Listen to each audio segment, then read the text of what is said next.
Bu zamananın uşaqları tam başqa, bizim zamananın uşaqları başqa. İndi uşağa söz demək olmur.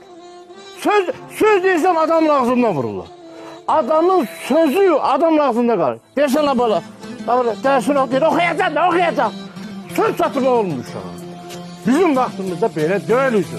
Bizim tuxumuz neydi ki biz atamızla, anamızla, biz nəsə başqa cür bir danışaq. Atamız döyərdi. Atamızın biz sözün içərəsi bizi o dəqiqə döyərdi. Ağlayardıq bir də çırpar ki, nə ağlayırsan? İçimizdə ağlayardıq. Der ki, uç səsini.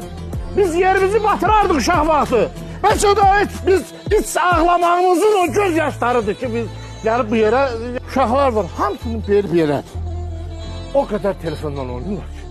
O kadar uşaq bax belədir. Amma bizim bu Pakaleniyanın o kişiler hamısı görsən belədir. Ham belədir. Niyə? Oxlaq sınıf burada ona görə.